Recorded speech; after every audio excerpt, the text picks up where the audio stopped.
Please welcome your host for the evening, Layla Anna Lee.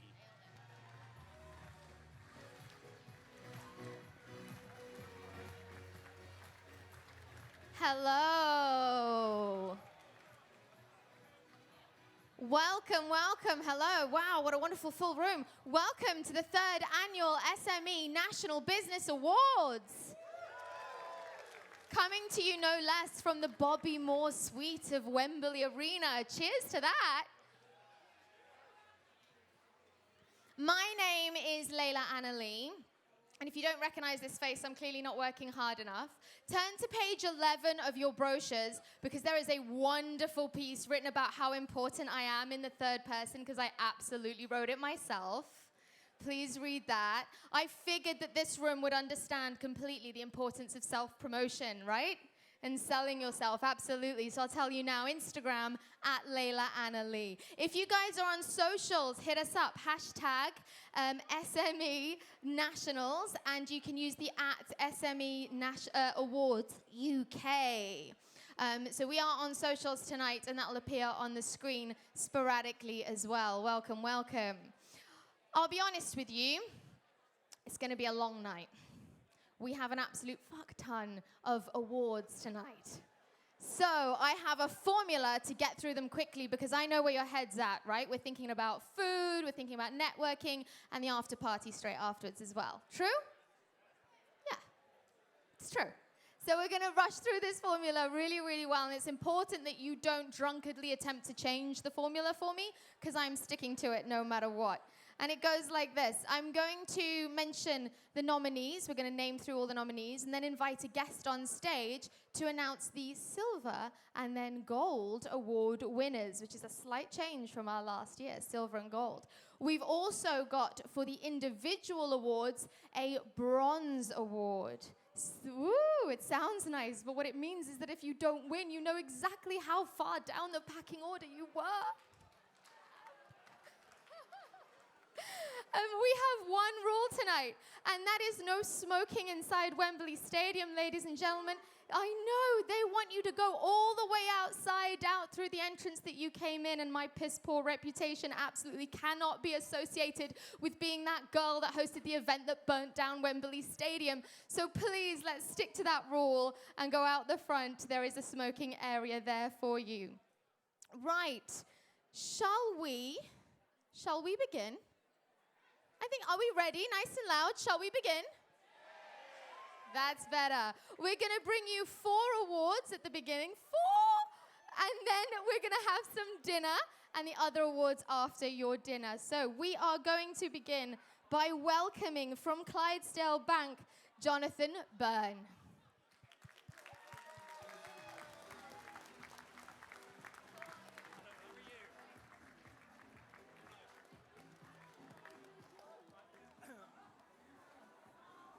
Good evening, everyone. This is definitely the rowdiest crowd I've ever been in, ever. And I have to say, I'm not going to even win an award tonight, but I'm really looking forward to tonight. So, nice and short, 2 or 3 comments from me. Firstly, we're delighted to play a small part to support it. Businesses in this room make up the UK economy. You know that. We know that. And what you're doing, we are so proud of what you're achieving, and please keep it up. Secondly, if you don't win an award tonight, please don't blame me or you. What, need a little bit. A little bit? A little bit. But if you do win an award tonight, please enjoy the moment. You deserve it, and we are all so proud of the winners. If you don't win an award, my advice, make sure the award winners go to the bar and enjoy your night. Thank you all. Thank you. Thank you.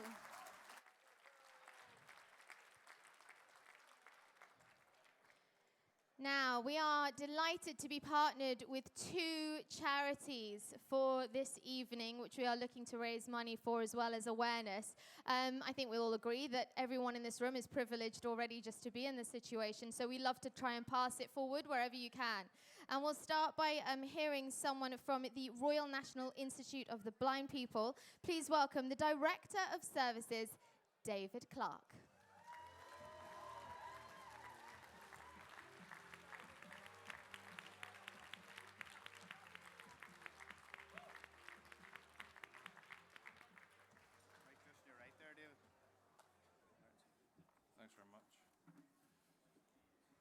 Hi everybody, great to be back. My name is David Clark and I'm currently Director of Services at the RNIB, where I'm responsible for ensuring visually impaired people have access to the information, advice and guidance they need, alongside providing consumer and commercial services that remove the barriers which prevent them living, blind people that is, the life we wish to lead. Prior to joining the RNIB, it says here I had a successful career. There are people in the room who might judge that differently. In the banking sector, spanning 24 years, working for HSBC, RBS, and for Jonathan from Clydesdale at one point as well. Like many of you, work has been a really important part of my life, building a career and achieving relative success along the way, which working hard deserves. However, I know only too well that the barriers other people face with sight loss and the barriers they encounter getting in the way of work. Careers can be cut short through a lack of understanding of what's possible and aspirations limited, where systemic failures to address, just turn it over, to address the difficulties that people with sight loss have in getting employment and maintaining employment. Blind and partially sighted people are an underutilised and valuable asset in the UK workforce. And that's the message I really want to get home tonight. We work in every professional field. I mentioned myself in banking, but in every professional field you can think of, from the senior government positions right throughout business, blind and partially sighted people are represented. But believe it or not, 1 in 4 are employed of working age. That means 3 in 4 are not. What I'd like to show you is a quick film just showing you what blind and partially sighted people are doing in the workforce. So we could run that video, please. Only 1 in 4 blind or partially sighted people of working age are in employment. We are a valuable, underutilised resource in the UK workforce. See what we can do. I'm Chris Fawcett. I am currently working as a regulatory compliance manager for a global education company. I'm Laura and I'm an occupational therapy assistant working in mental health. My name is Nathan and I'm a client advice officer. My name is Dan and I'm a graphic designer and 3D visualiser. I'm the director of a corporate events company. I'm the Chief Operations Officer for Lighthouse London. I'm a parliamentary and public affairs manager. I'm a gigging musician from London. I advise the Scottish Government on transport accessibility. I'm Director of Services at a national charity. I'm the UK's only visually impaired ice hockey player. I have a rare form of macular degeneration, which means for me that I have lots of blind patches in my field of vision. I was born with an eye condition called Leber's congenital amaurosis, and for me what that means is that I have no useful vision at all. A bleed in my brain caused 90% vision loss. I'm registered as severely sight impaired. I have advanced glaucoma and I have tunnel vision. I have albinism, which means my vision is very blurry and I can't see detail. I find myself a lot on stages with a keyboard and a MacBook and a screen reader. All I need is a large monitor and to invert the colour on my screen. I use text-to-speech software to help me do my job. I use screen magnification software. I use speech software on the computer and the inbuilt screen reader in my phone. I use a pair of glasses that have a bioptic telescope. I use a binocular like this for seeing things at distance. I've taught over 1,000 children to roller skate. I built my first computer in 2004. I used to work for the civil service in Whitehall as a ministerial private secretary. I'm an administrator for the civil service. I'm a press officer. The community development officer. I'm a locally elected councillor in the London Borough of Brent, where I'm also cabinet member for housing and welfare reform. I'm Scott and I'm a camera operator. I have extremely low vision in my left eye and I'm short-sighted in my right. And I made this film. See what we can do. Take our employment accessibility health check to find out how inclusive your workplace is. Visit rnib.org.uk. RNIB. See differently. So I think the bit at the end there which really gets me is that the film was created by a blind guy, and that was Scott. And it's an incredible story. But everyone in this room is going to come across a retention issue at some point, and retaining staff who begin to lose their sight whilst in employment is absolutely beneficial to you as employers. You know what it costs to recruit to a post and how expensive it is and how the knowledge and skills lost if you let that person go. You might think you're doing the right thing, but believe me, sight loss does not mean job loss. With a few workplace adjustments, staff can continue to do their job to the same high standard. And as you might imagine, the RNIB has a wide range of resources and support to help you retain staff and make sure that, as I say, the sight loss doesn't mean job loss. Small adjustments in the recruitment process are critical to this, of course, and will open the field to what I said already is an absolutely valuable and underutilised resource. Work placement adjustments, such as providing equipment, as shown there in the video, with access to technology, enables blind and partially sighted people to do their job like all other employees. Blind and partially sighted staff bring lots of additional benefits to your business as well, and I think we need to be really explicit about that. Expertise that can inform the organisation on how to deal with a wider range of customers. And I think we'd all recognise that a diverse and inclusive workforce is preferred by customers and can actually lead to greater profitability. It also can add to the experience of your own staff and give them the inspiration and the drive to deliver a better experience for everybody. So my challenge to you guys tonight, as well as to drink more than me, is what are you going to do about it? How many of you have employed a disabled person, and a blind and partially sighted person particularly? How many have been faced with that horrible decision to understand first what's going on in someone's life when they're losing their sight gradually and they start not to be able to see the screen or not to be able to do the job in the way that they've historically done it?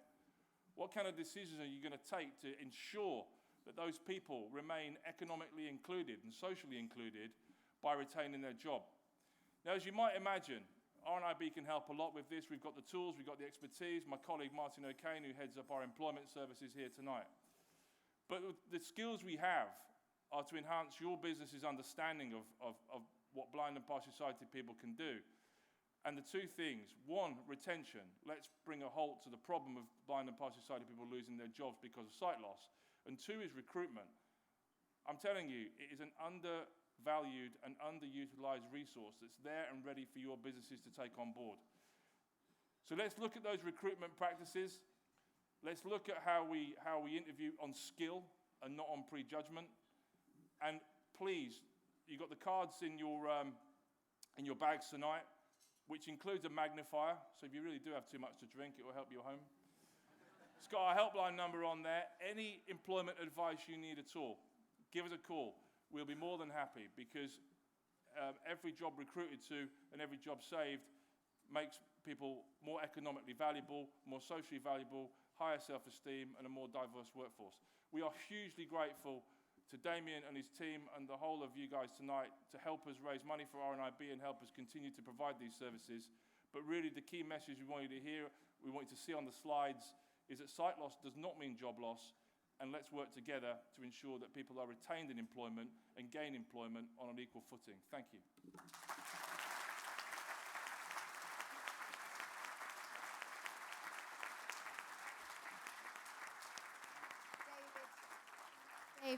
David Clark there, thank you so much. You'll all realise that in the middle of your table is an envelope. That is for our raffle, which is raising money for the RNIB. £10 for a raffle ticket strip, and that puts you in with the chance of winning a dinner for two at Dans le Noir, which is an incredible experience where you dine in the dark and your senses are heightened and your food enjoyed in a very different way. It's a real experience. You have the opportunity of having a winning for two of you there in the raffle ticket. So grab that now, put £10 in that envelope. So before we go to our public vote categories, please welcome up to the stage from our second charity partner. I would love your attention for this woman from the Diana Award. Please welcome Tessie Ojo.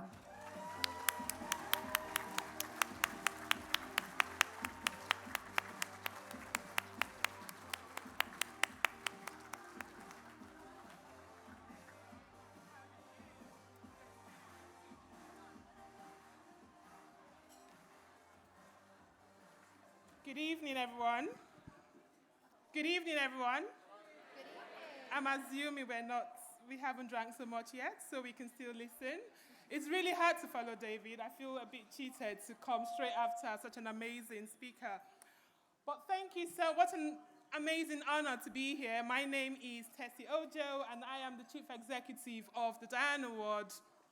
And it's a real privilege to be here, to be one of the sponsors of one of the awards, but also a charity partner for this incredible evening.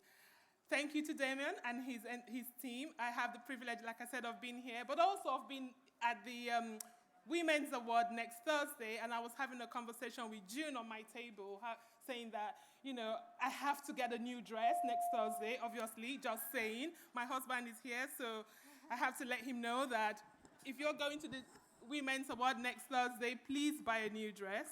That's what we do, yes? Great, so for those of you who do not know, I am from the Diana Award, which is a charity legacy to Princess Diana's belief that young people with the right support can change the world. It's a big mission, but largely, just to summarize, we focus on two things: young people and change. If you, like me, have had the opportunity to spend any time at all with children, either as a parent, a godparent, auntie, uncle, whatever, and if you've had the opportunity to ask them what they would like to be when they grow up, you would know that their response is usually filled with huge optimism and huge ambition, because they would answer things like, I want to be an astronaut, a footballer, a doctor, whatever. But if they're anything like my 2-year-old grandniece who came over last weekend, when I asked her the same question, she simply says, I just want to be awesome. That's brilliant for a 2-year-old. It's really beautiful to see how at such a young age with young people, everything is possible. They dream big. I've never seen a young person, particularly when they're under 10, who when you ask them what they want to do would say, I just want to lie in bed every day. Impossible. Well, not when they're under 10.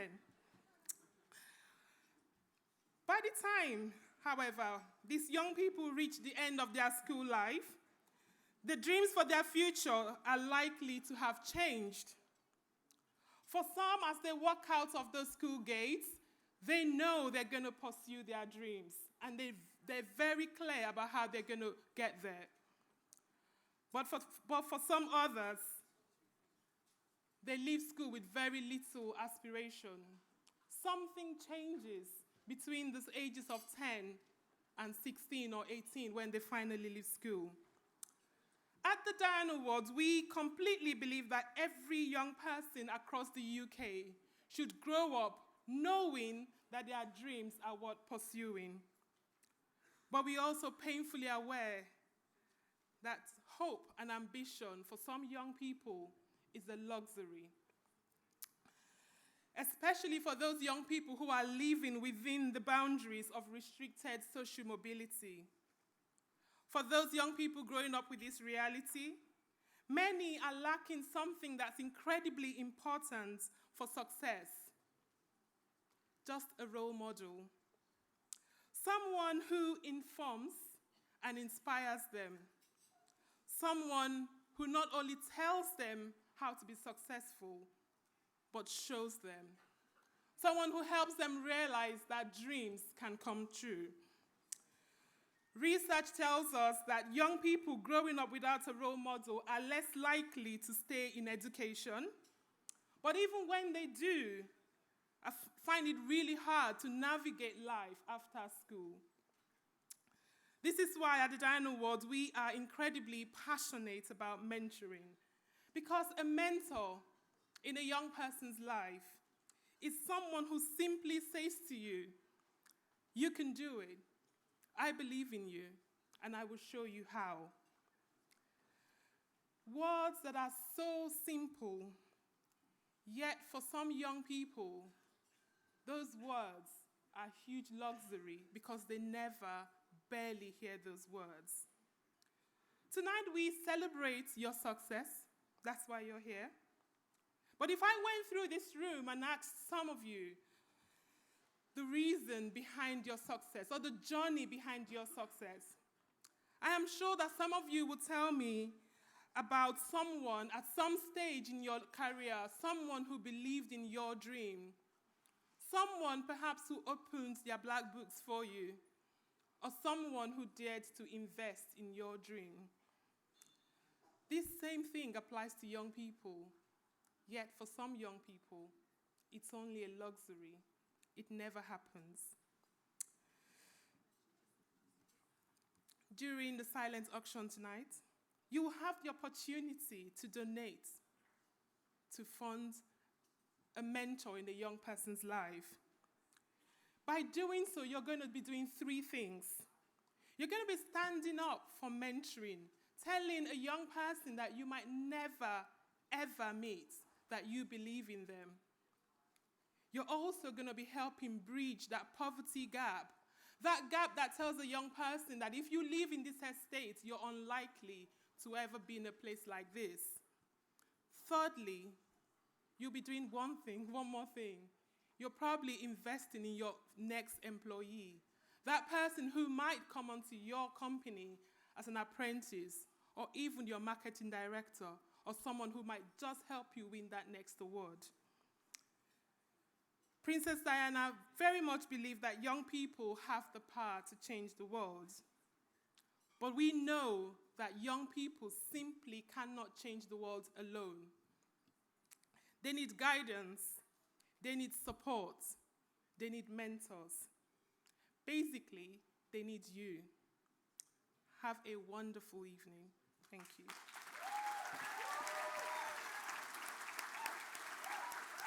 That was awesome. Thank you. Thank you very much. Stay with us, because I believe you're going to announce the first two awards of the public vote, and we'll begin that right now. For the first time this year, we opened our public vote categories to businesses from across the whole of the UK. These categories recognise the fantastic loyalty of your customers. Let's begin with the best customer service category. We saw a wide range of... Woo! Yeah, you can whoop whenever you like. It's gonna be that kind of night. We saw a wide range of businesses enter this year, from beauty salons to IT services. So let's hear who the finalists are for 2019. The finalists for the best customer service category are Chandler Communications, Clip and Climb Cambridge, Dynamite Recruitment, English Rose Beauty House, Free to Book, Hairmasters Stony Stratford Limited,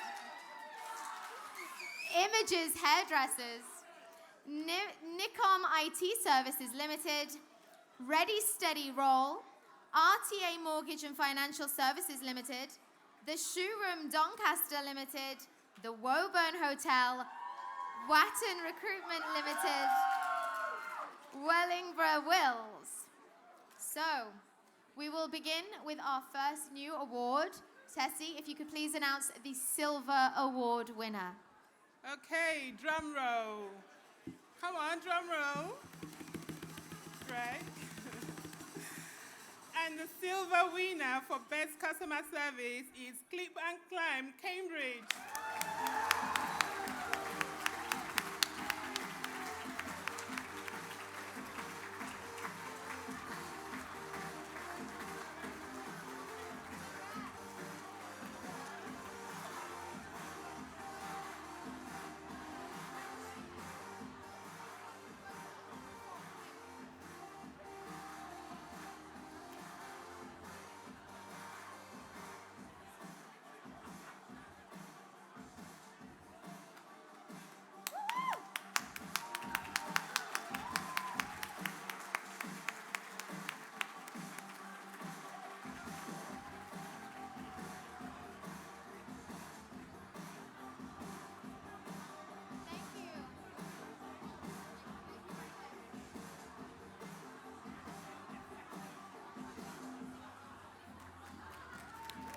Congratulations, Clip and Climb.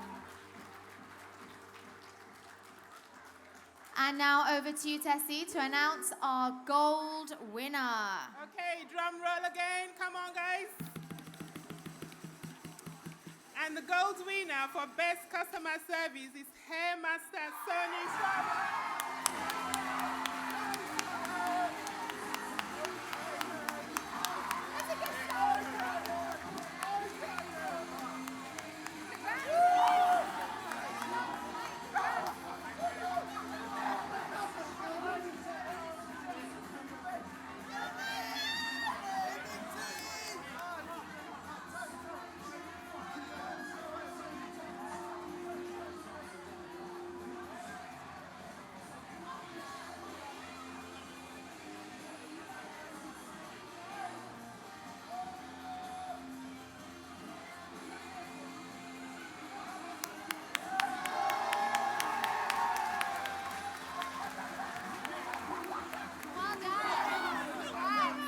Congratulations. This one's for Liam Gallagher. Let's go, son.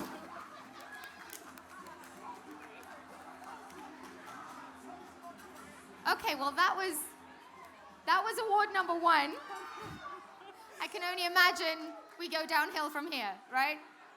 Okay, I get the idea. We're gonna move swiftly on to a new award this year where we started to search for the best tea cafe and coffee shop. So this is the winners of the coffee shop of the year. As a half Brazilian myself, I cannot express the importance of a good damn coffee.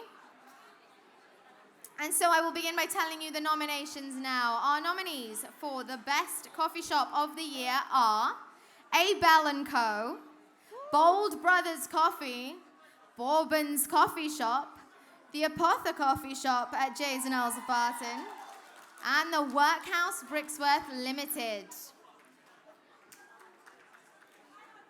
Do you have one envelope? Is it silver or gold? Okay, so our silver award winners couldn't be here this evening, therefore we are going straight to gold. Tessie, if you could announce the gold award winner, please. Okay, you guys, you know what to do. Drum roll. And the gold winner for coffee shop, the gold winner for coffee shop of the year is the Apotha Coffee Shop.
Thank you, Tessie. Thank you very much, and congratulations to our winners there now. Hello. Now we move on to the pub of the year. So we're going from coffee to alcohol. I'm just wondering whether it gets stronger. Does it get stronger later on? Have we got like a cocaine dealer of the year later on? It's a legit business, right? Maybe it falls under entrepreneur. I'm not so sure. Okay, so we're gonna go straight forward to the pub of the year, and the finalists are Great Northern Pub and Kitchen, the Little Ale House, the Bell, the Butterfly Collector Micro Pub, the Engineer Pub Kitchen and Garden, the Flying Pig, the Grouse Inn, the Mitre Pub Buckingham, the Paper Mills, the Plough Shepworth, the Spotted Dog, the White Hart Flitton, and the White Hart Welwyn. Please welcome on stage from Sport and Recreational Alliance, Chantal Scherer.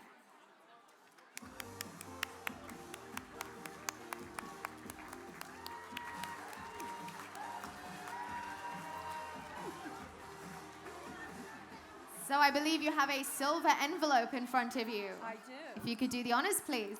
And the pub roll is? Nobody's laughing. The silver winner is, for Pub of the Year, The Bell.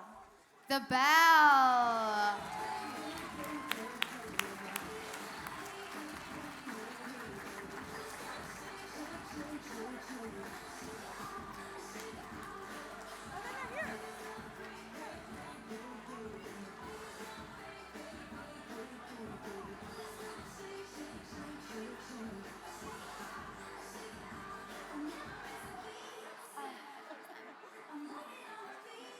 Are you guys here tonight?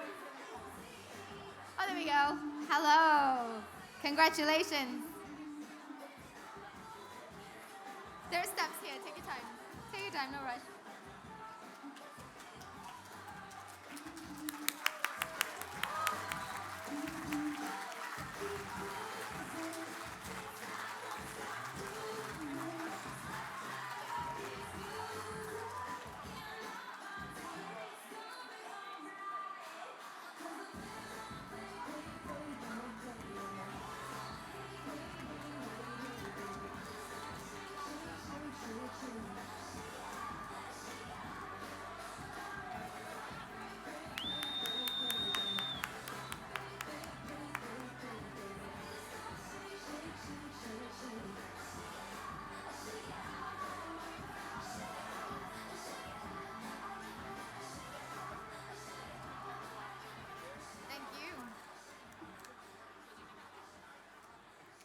You've already opened that gold envelope.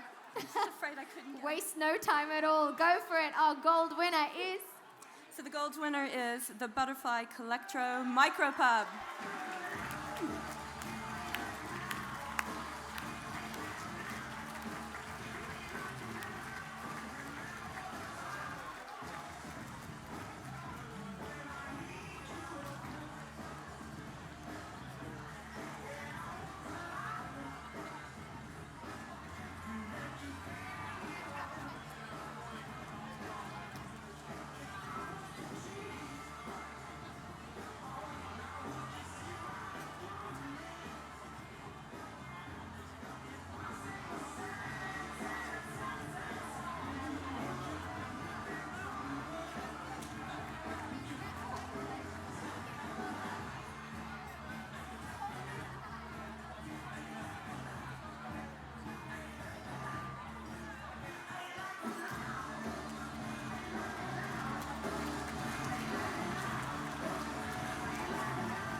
Well done. Chantal, stick with me because now we have the hotly contested Restaurant of the Year.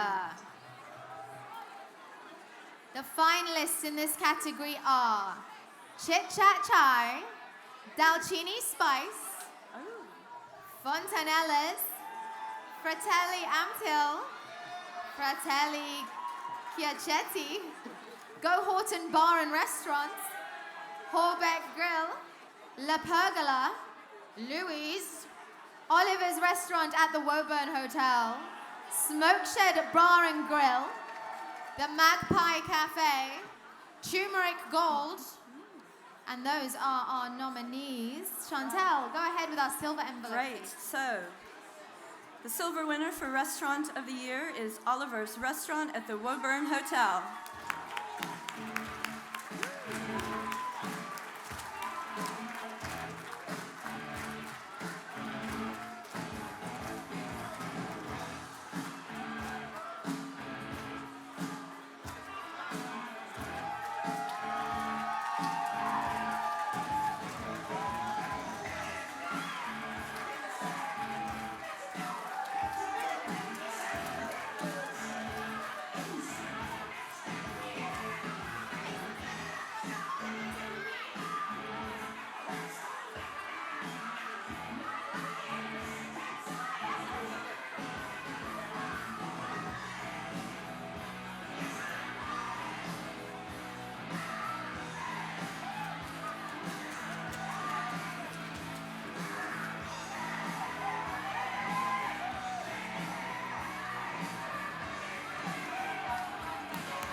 another envelope. We're having a good time, aren't we? We are. Yeah. And now for our Okay. gold winner of the best restaurant of the year. Right, so the gold winner is Go Houghton Bar and Restaurant.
Oh, he's going.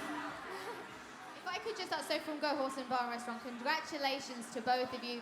If I could just ask your name very quickly. Kishore Patel.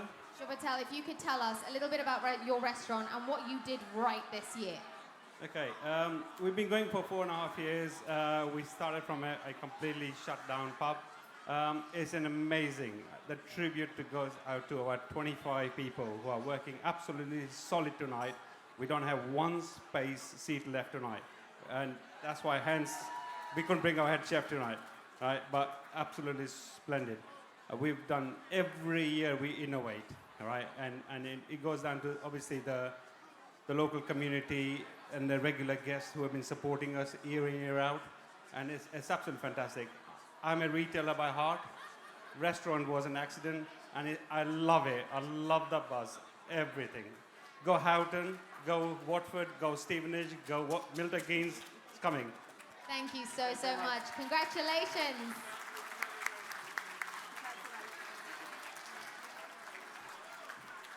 And thank you, Chantal, as well. Much appreciated. So, ladies and gentlemen, that is the formula. Enjoy it. If you win, that is your moment. Have fun with it. Let's make sure we cheer on, yes, headmasters. Let's make sure we cheer on each other and have a really good night here tonight. Keep it swift as well, as much as you can. So, do remember our 2 charity partners this evening. You can take part and help them by taking part in the silent auction. We'll have ladies and gentlemen spotted around to help you with that. And also your raffle to win 2 tickets for Don Le Noir on your table. Do your best, take part, pressure your peers to join you as well. For now, it is time for dinner, my friends. Enjoy your dinner, and we'll speak to you very shortly. Thank you.